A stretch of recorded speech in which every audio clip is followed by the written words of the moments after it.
Hello everyone, this is Shooter Fantasy. With the digital and online age of gaming, it sometimes feels as though couch co-op split screen can be left completely in the dust.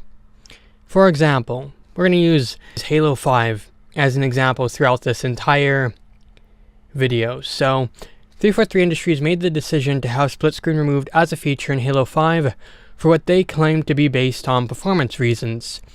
And the reasons were probably valid to some degree. However, sometimes people care more about spending time together in the same room than they do about absolute performance. I remember my father and I were going to play Halo 5 together, as we have every other Halo game.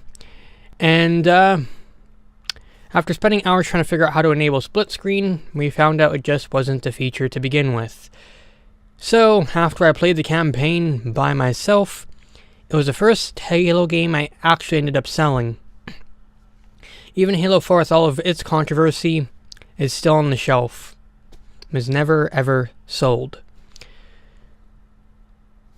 And really the reason is because Halo has always been the type of game to sit on the shelf until I have a group of people to play it with. And Halo 5's replay value is squandered entirely for me for this reason. And most of my friends jumped from Xbox consoles to PlayStation, so there's even less fun to be had. There's always been a magic to playing games in the same room that playing online just does not have for me. And 343 Industries seems to have recognized their mistake in this regard, and future installments of Halo will have split screen again. It's just a shame my father won't know what happened in Halo 5, as he generally never has time to play games on his own time, unless I'm spending time with him on Father's Day. In which case, we're playing a game with split screen, not going to be Halo 5. So, but here comes the question. How hard is it to actually put split screen in a game?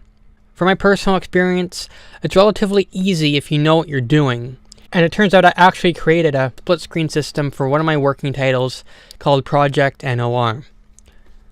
So first, let's go over how I handle dealing with multiple controllers. This doesn't get into like the performance stuff, but it's still a part of the difficulty of adding split screen to a game.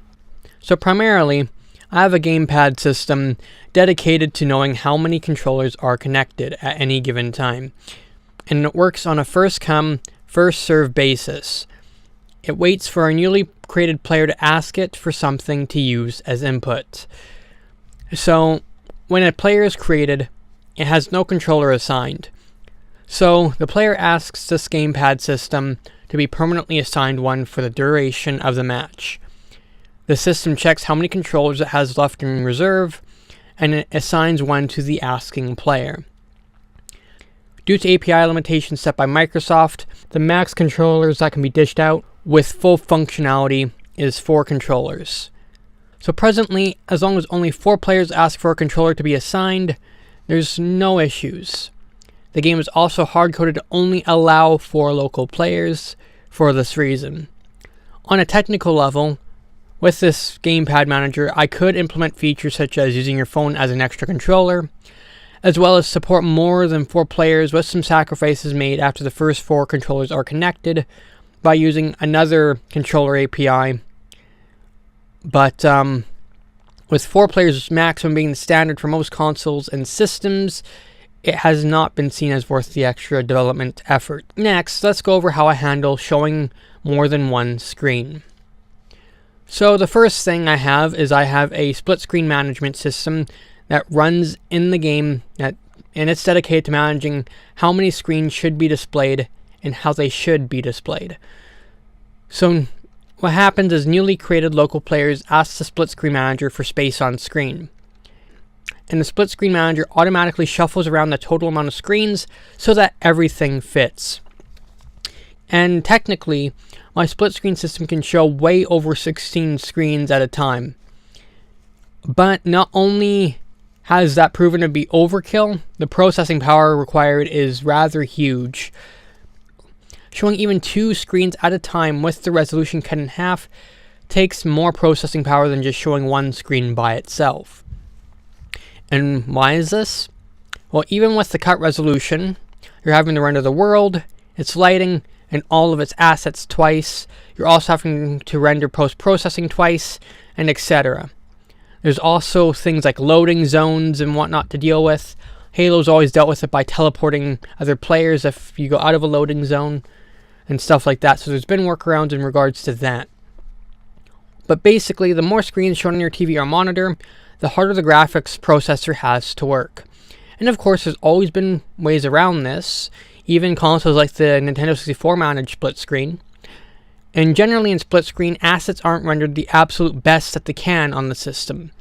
Halo games before Halo 5 would sacrifice draw distance, model complexity, texture quality, and other elements so that you could have a smoother experience in split screen. And when you're dealing with 4-player split screen, chances are, even with settings cranked super low in such a configuration, you're not going to notice as much because the resolution per screen obviously isn't as high as playing with one large screen. But with 4K being the next big push, that may change to some degree. Presently, when you play 4-player split screen on a 1080p capable console, at maximum each screen is running at 480 by 270 pixels. But some games take an extra step and may lower the render resolution per screen to conserve more graphical power. Some games may even use adaptive resolution scaling for each screen, so depending on the game's intensity, the actual render resolution will fluctuate for each person playing on your TV or monitor.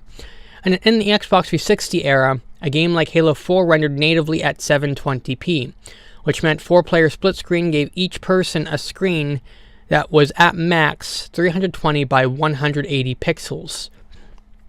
And with the push for 4K that consoles are making, you're asking for a maximum resolution of 1080p per person for 4-player split screen. And at this point in time, unless you have a top-tier PC, the likelihood of rendering at 1080p for 4 people would be limited. The 1080 Ti struggles to run some games at 4K 60 FPS with just one player with settings completely maxed out. And with the current Xbox One X, it's nowhere near the power of a 1080 Ti. At best, it's on par with an RX 580 or a GTX 1060. But the overall point I want to make here is that with higher resolutions comes less chances to hide lower detailed assets, and more work has to be done with optimizing assets so they still look good even with technical constraints. Now, we're going to kind of forget about the fact that more pixels means more required processing power, as that generally scales as hardware advances with each generation. But there's more pixels on screen for people to differentiate between as we get to these higher resolutions. So the blips and inconsistencies created by lowering model and texture quality, as well as lowering render distance and such in split screen, will be more noticeable. Now, it was very easy to tell that Halo 5 had to make some massive graphical sacrifices to even reach 60 frames per second with just one person playing with its sub 1080p resolution. The LOD pop-in was very noticeable. Textures and details can look absolutely bland and abysmal at times. Enemies at a distance have noticeably choppier animations, although this isn't an uncommon optimization tactic. But as you get more graphical fidelity, so the expectations rise as well. And most of the time, the console was unable to render at 1080p natively. It was always running downscaled between 810p, 720p, 900p. I'd be hard-pressed to find times where it was at a consistent 1080p resolution. And they were so hell-bent on having a 60 frames per second target that they probably decided to remove split screen when the ratio of visual quality to frame rate couldn't match. And the Xbox One evidently was not strong enough for 343's graphical ambitions.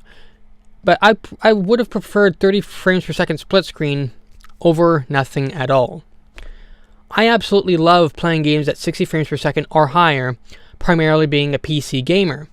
But I like actually being able to play games with friends and family as well, when the console crowd actively goes out of their way to say that they can't tell the difference between 30 frames per second and 60 frames per second, it's like the trade-off to reach 60 frames per second on the Xbox One feels that much less worth it when you consider what had to be sacrificed for 343 to even get there. So, what's the verdict here? While visual sacrifices have to be made for split screen to work, the ability to play with friends and family is less about how well the game looks and more about having fun in each other's company. 30 frames per second might not be comfortable as a frame rate for everybody, but when it comes to consoles, people are used to 30 frames per second to the point that they'll actually defend not having 60 frames per second. I honestly doubt people would have complained about a 30 FPS split screen campaign or a 30 FPS split screen multiplayer. 343 says they've learned their lesson though, and Halo 6 will most certainly have split screen. So if you like this video, be sure to like and share it. If you want to keep up with my future content, feel free to subscribe and click the bell icon to be notified of future videos. And if you feel inclined, I do have a Patreon.